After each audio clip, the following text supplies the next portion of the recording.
Նիկոլ Փաշինյանը ասում է, որ այդ ձեր ուժը կաշառք է տվել, դրա համար էլ այդքան ձայն է հավաքել, հետևաբար իրենք էլ են համարում, որ այս ընտրությունները արդար չեն։ Չէ, տեսեք, հիմա մենք հարցը շարունակեմ, հա, պարոն Ղազարյան։ Ընտրության արդյունքներում Նիկոլ Փաշինյանը ժամանակական մեծամասնություն չի կազմում, հա, խորհրդարանում կան օրենքներ, որոշումներ, որ միասին չի կարող կայացնել։ Հիմա արդյոք շահավետ վաստավոր պայման չի ստեղծվում այդ իշխանության համար, որպեսզի գնան նոր ընտրությունների եւ Նիկոլ Փաշինյանը ժամանակական մեծամասնությամբ հայտնվի խորհրդարանում։ նախ առաջինը, եթե անգամ ինչ-որ բան հայտարարում են, մենք այստեղ խոսեցինք, չկա որևէ ապացույց։ Գոնե դատարանի որոշում։ Չէ, ձայնագրությունը։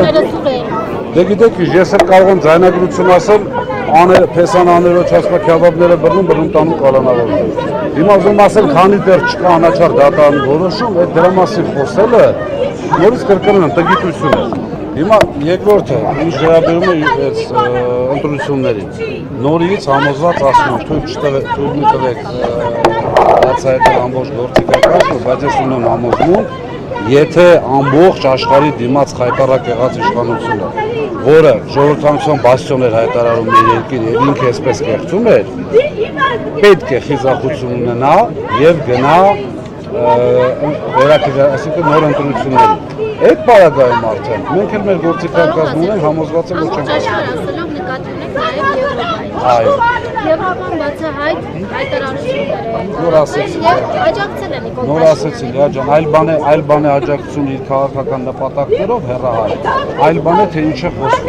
Վերջին հաշվով նույն Եվրոպան իր մոտ սրա 1%-ը թույլ չի։ Համոզված եք իրանել։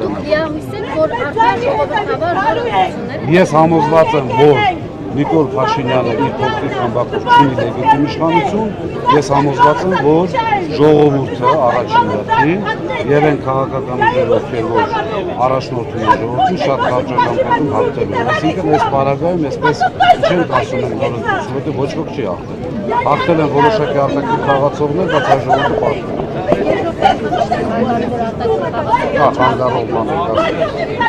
Պարոն Ղազարյան, իսկ ամեն դեպքում, եթե հնարավոր չեղավ կենտրոնական ընտրական լրիվ ասեմ չեն ասում։ Չէ, պլան B-ն ուժի մեջ է։ Պլան B, ես չեմ ասել ընտրությունների օրը պլան B ասել։ Ես ասել եմ պլան B-ն ունենք ցելը։ Բայց հələ ժամանակը չի եկել, չի ավարտվել այսպես ասած, չէ՞։ Բայց ամեն դեպքում, եթե չհասնեք նրան, որ նոր ընտրություններ լինեն, ինչպես եք անելու, որ չգնան նոր ընտրություններ։ Սիրելի լրագրողներ, կան որոշակի բաներ, որոնք այսպես չի ասել։ Թույլ տվեք քննարկումները կանենք, տեսնենք ամեն վայրկյան բան, ամեն վայրկյան։ Հասկանանք, տեսնենք ինչ են անում, կլինեն հայտարարություններ անպատասխան, բայց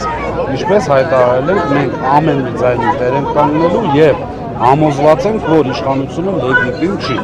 Դրա դեմ արդեն կարող են գործողություն